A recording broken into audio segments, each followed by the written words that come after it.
In the quiet town of Obele, life moved at the pace of the morning sun, slow, warm, and full of whispered prayers.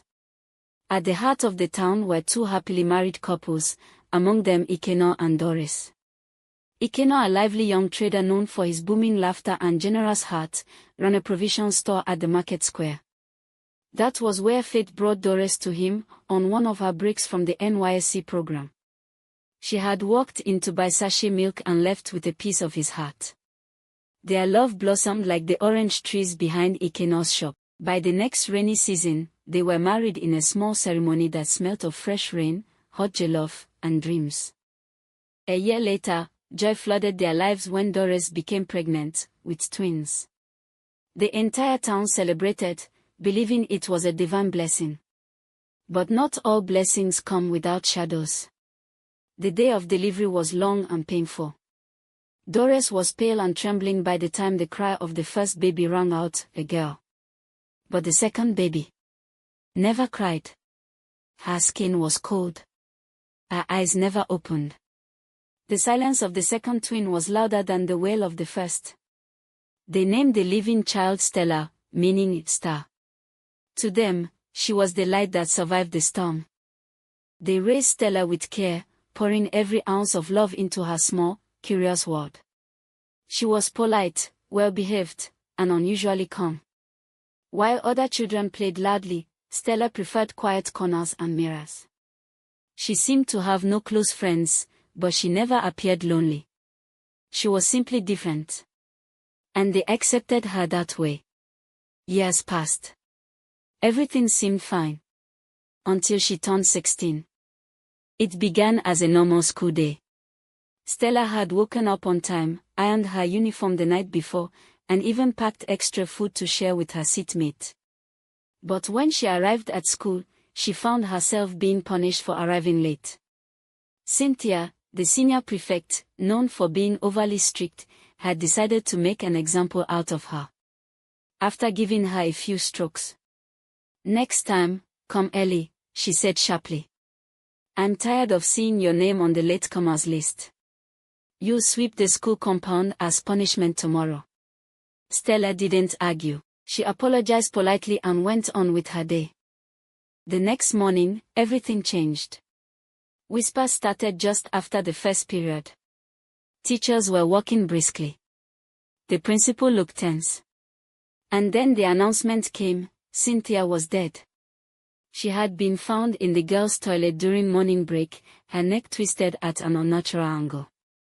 Some students claimed she must have slipped and hit her head. Others said it was a cruel prank that went wrong. There was even a rumor that someone had locked her in as a joke.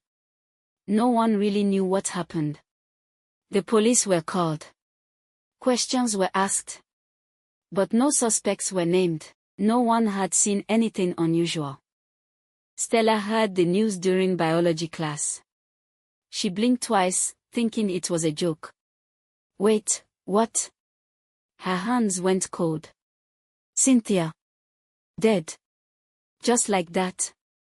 She sat in silence, confused, shaken. Just like everyone else. That night at home, she lay on her bed staring at the ceiling, thinking of Cynthia. Of her voice.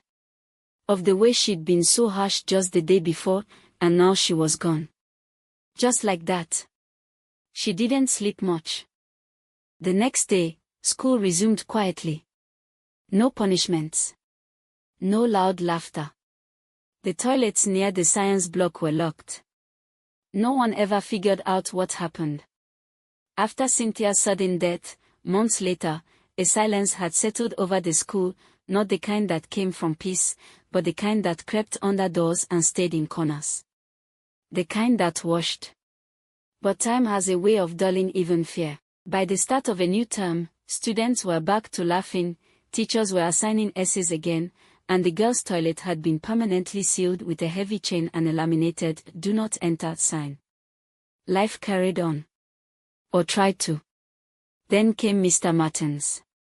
He was young, a copper himself, teaching government and civic education. The students liked him, except when it came to assignments. He was firm, old school, and always stuck to deadlines. Real life doesn't give you extra time, he would say. When Stella came to his desk after school one Friday afternoon, quietly, respectfully, asking for a 2-day extension on her assignment, he barely looked up. "No. I already gave you all a week. If you don't submit Monday, it's a 0. She blinked, nodded, and left. By Monday morning, Mr. Martens was dead. He collapsed in the school cafeteria during breakfast duty. One moment, he was sipping tea and laughing with a fellow teacher. The next, he started gasping, violently, loudly. He clutched his throat. Food spilled from his mouth, but it wasn't food that choked him. His windpipe had closed as if something invisible had grabbed it and squeezed. There was no known allergy. No poison found. No physical blockage in his throat. The hospital could offer only one word: asphyxiation. No one understood it.